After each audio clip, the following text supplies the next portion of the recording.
Om Shanti, Om Shanti, Om Shanti. Good evening.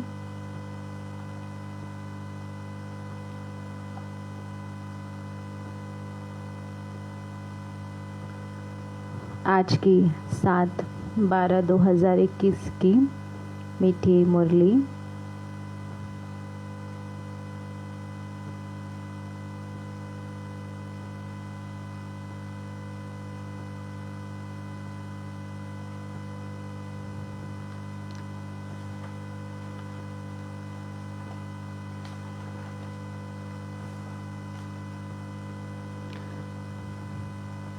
आज की 6 दिसंबर 2021 की मीठी वाणी।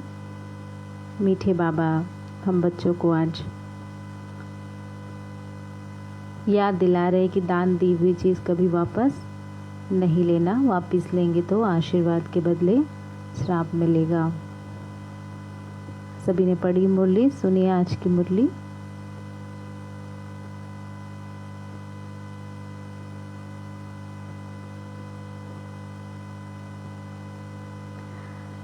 बाबा ने कहा, मीठे बच्चे, दान में दी हुई चीज़ कभी भी वापस नहीं लेना, वापस लेंगे तो आशीर्वाद के बदले श्राप मिल जाएगा।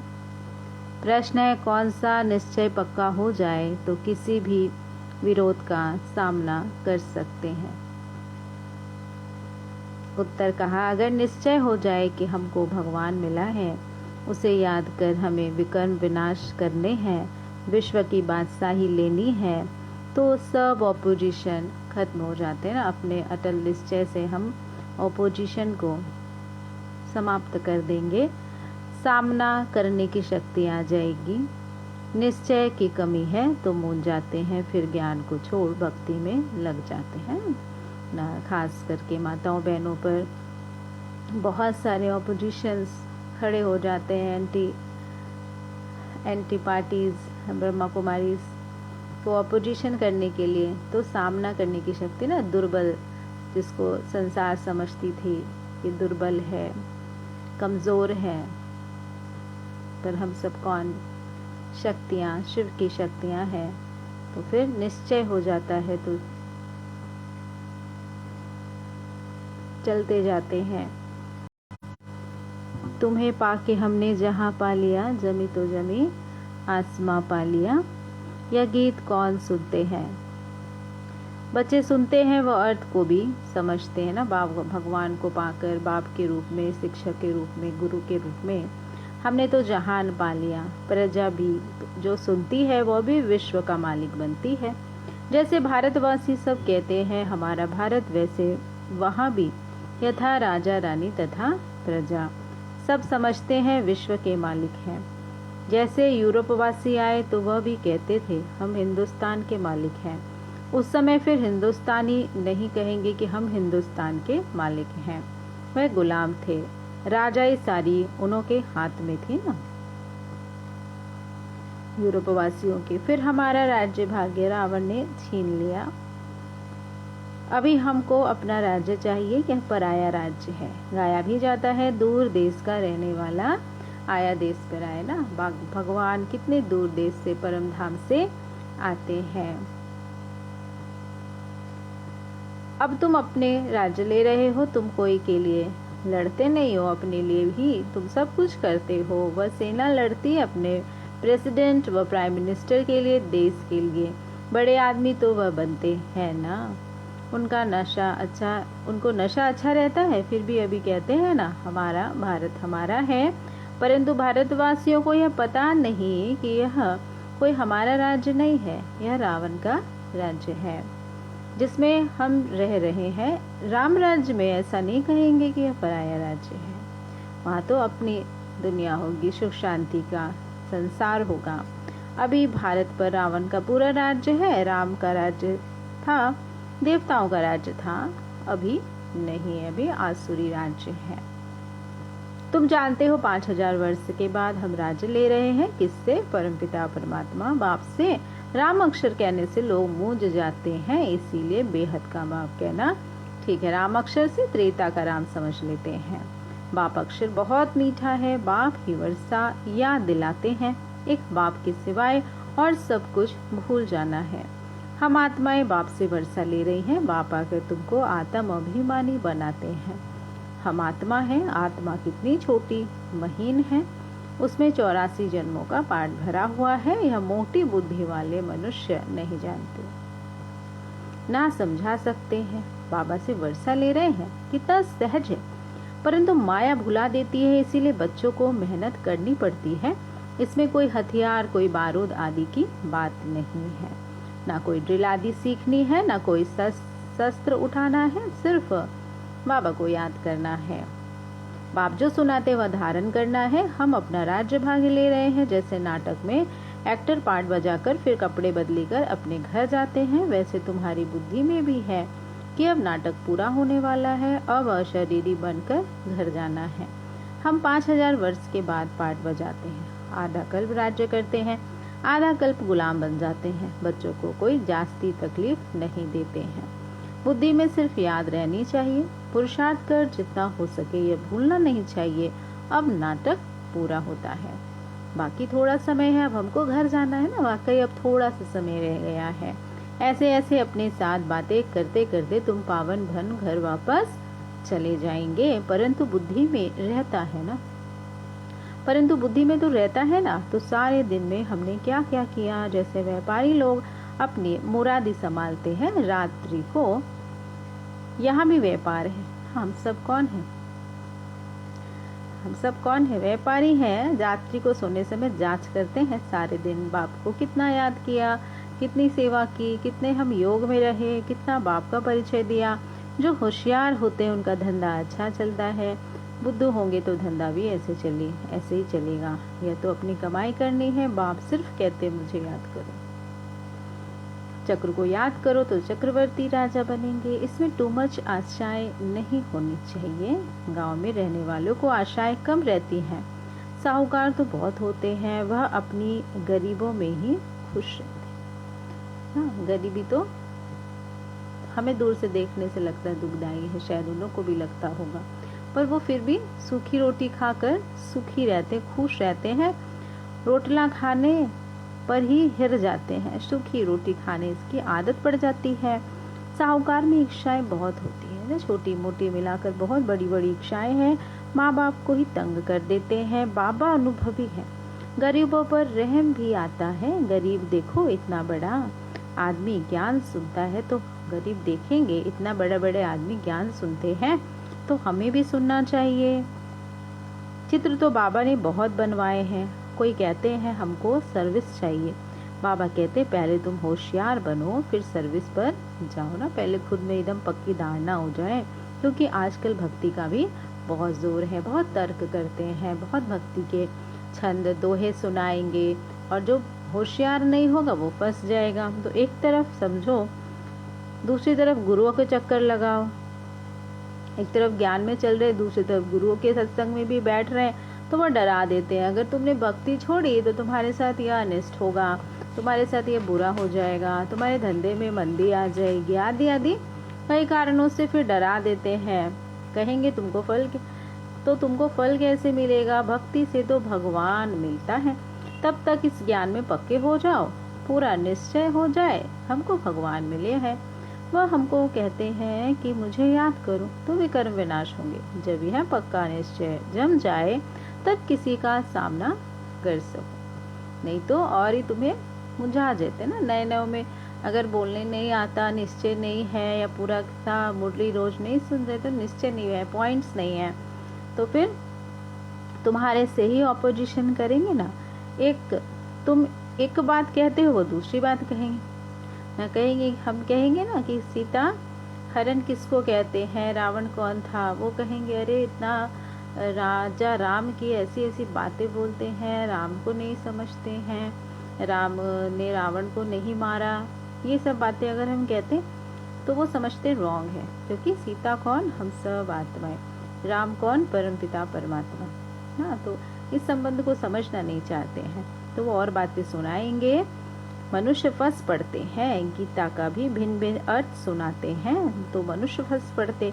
सन्यासी कभी गृहस्थों को नहीं कहेंगे कि विकार में नहीं जाओ। उनको तो मालूम भी नहीं कि विकार में जाना कितना बड़ा दंड है, कितना बड़ा पाप है। अगर वह कहें कि निर्विकारी बनो, फिर क्या होगा? एम ऑब्जेक्ट तो कुछ है नहीं, किस प्राप्ति के लिए निर्विकारी बनना है? उनके पास तो कोई ऑब्जेक्ट है नहीं। उल्टा रास्ता बताने वाले दुनिया में बहुत हैं, सच्चा रास्ता बताने वाले थोड़े हैं। उन पर भी माया का बहुत बाढ़ होता है। दिल कहेगी कि पवित्र बने, परंतु माया बुद्धि फिर आती रहेगी, बहुत खराब ख्यालात लाती रहेगी। माया की लड़ाई बहुत है, चलते चलते तूफान बहुत आते हैं। अगर कोई भी विकार का भूत अंदर होगा तो दिल को खाता रहेगा। कोई को क्रोध होगा, कोई को कहेगा क्रोध का दान दो, और खुद क्रोध करते रहेंगे तो लोग कहेंगे तुम तो खुद क्रोध करते हो, फिर हमको कैसे कहते? कुछ टीचर्स, कुछ बहनें, कुछ भाई बहने क्रोध करते हैं तो वो औरों को कैसे समझाएंगे? तो क्रोध को भी छोड़ना ही पड़े। कोई को क्रोध छिपाकर को तो नहीं जाता। क्रोध में तो बहुत आवाज होती है, पर क्या है, पुराने संस्कार हैं। तो होम्योपैथिक दवाई जब लेते हैं तो बीमारियां अंदर से निकलकर बाहर आती है। तो बाबा भी चेकिंग करने को कहता है, चेक करो, अगर बाहर है, विकार है, कुछ गंदी बुरी आदत रह गई है तो उसको निकालो। तो क्रोध को भी छोड़ना पड़े। आपस में लड़ते हैं, एक दो को गाली दे देते हैं। बाबा देखते हैं क्रोध का भूत निकलता ही नहीं। कोई यहाँ सम्मुख बाबा के होते भी क्रोध कर लेते हैं। सेंटर्स पर भी हो जाता है ये सब। बहुतों में क्रोध का भूत आ जाता है, यह बहुत खराब है ना। तो यह है दह अभिमान, तंग करता है। बाबा फिर भी प्यार से समझाते, अगर नाम बदनाम करेंगे तो फिर पद भ्रष्ट कर देंगे। क्या कहेंगे, ओम शांति वाले हैं, देखो कितना झगड़ा करते हैं। तो अपने को क्या देखना है, हम स्टेज पर हैं, वी ऑल आर एक्टर्स। तो उनकी रोल्स कैसे होंगे, परफेक्ट होंगे या ऐसे गंदे वाले होंगे? नहीं ना। तो बाबा कहते हैं अभी जन्म जन्मांतर का बोझ है। क्रोध करना यह भी पाप है। जिसमें 5 विकार है उनको पापात्मा कहा जाता। सतयुग में है सब पुण्यात्मा, वहाँ कोई पाप नहीं करते। अभी जन्म जन्मांतर के पापों का बोझ सिर पर बहुत है। पहले योग बल से काटना है। माया बड़ी खराब है, लोभ बहुत है। कपड़े का, जूते का, पाई पैसे की बात का लोभ है, तो झूठ बोलते रहते हैं। यह सब लोभ की निशानी है। यहाँ तो सब कुछ मिलता है, बाहर में तो घर घर में खिटखिट लगी रहेगी। संग भी बहुत खराब है। पति ब्राह्मण तो शूद्र, स्त्री शूद्र, स्त्री ब्राह्मणी तो पति शूद्र, है ना। आज कोई ज्ञान चलते हैं, युगल नहीं चलते। तो घर में ही हंस और बगुले हैं, बहुत खिटपिट रहती है। अपने को शांत रखने की युक्ति रखनी होती है। घर बार छोड़ना भी बाबा अलाउ नहीं करता। ऐसा नहीं कि आप छोड़कर मधुबन चले जाओ, सेंटर पे चले जाओ, खिटपिट होती है, बाबा मैं आ जाऊँ, ऐसा नहीं है। फिर बाद में तो याद आएगा ना।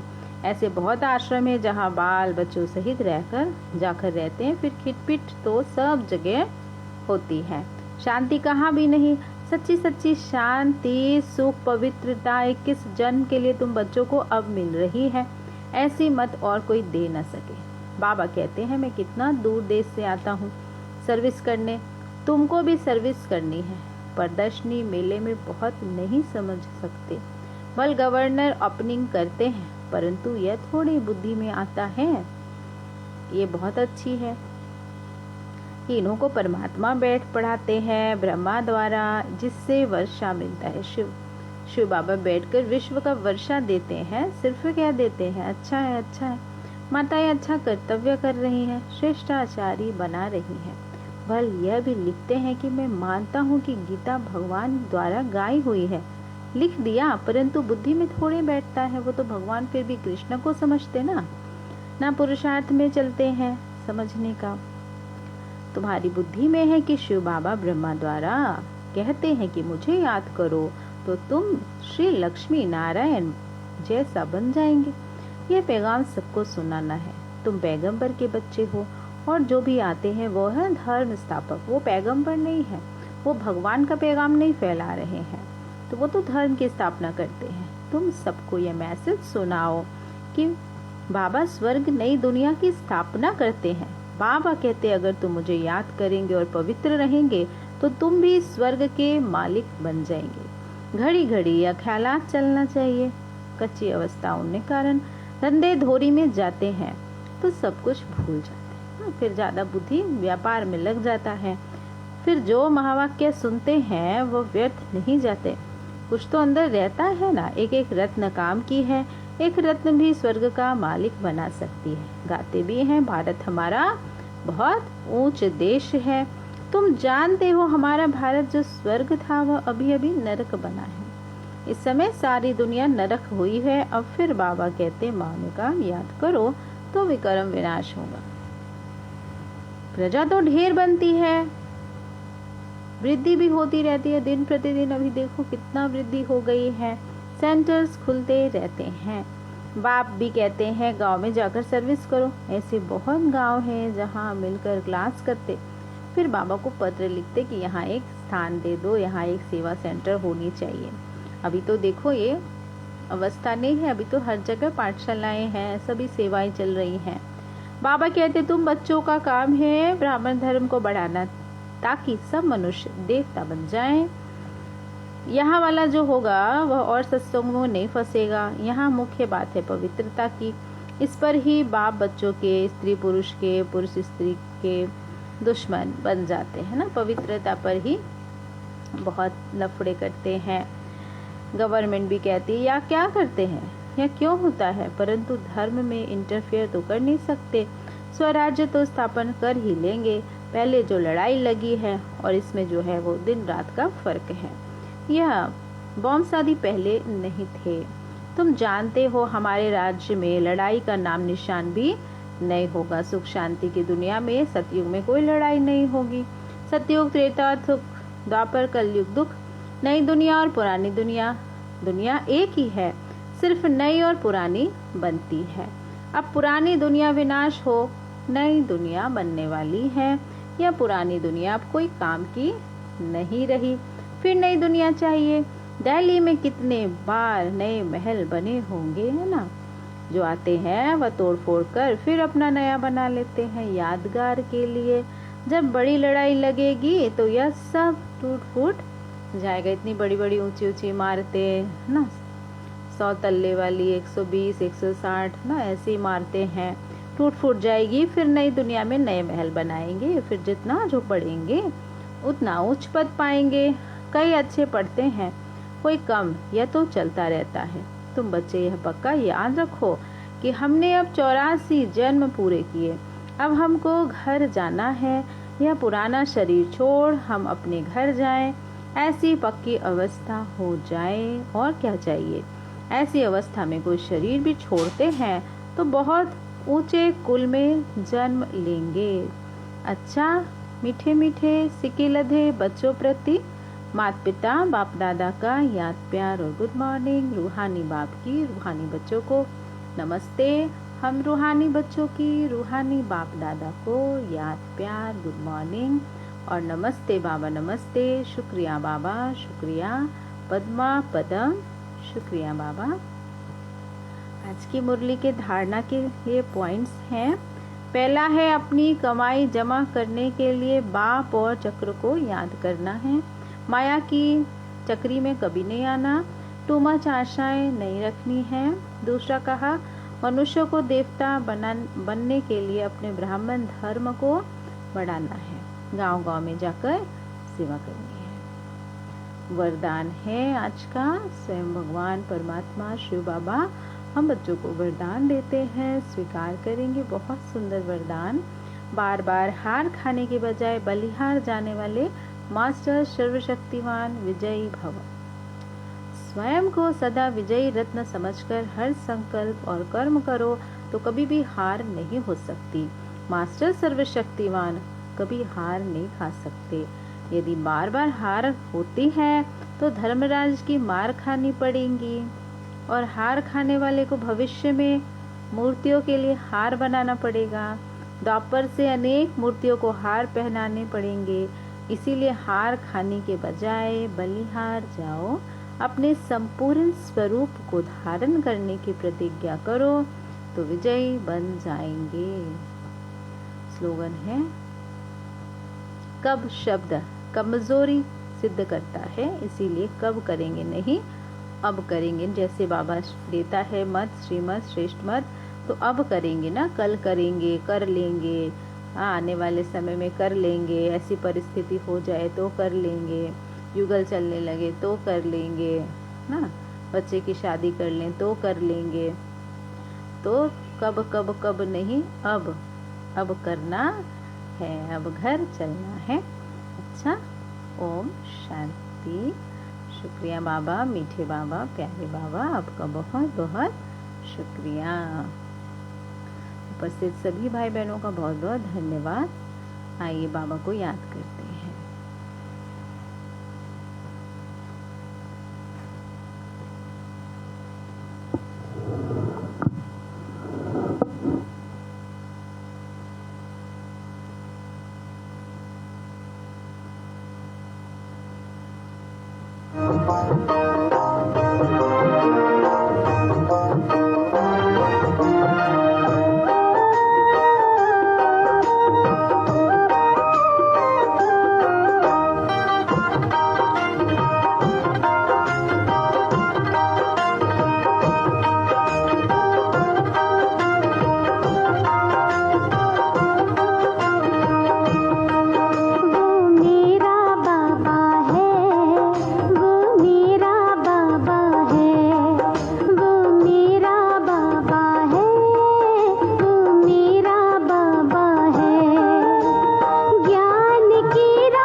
वतन का रहने वाला, मीठे बच्चे कहने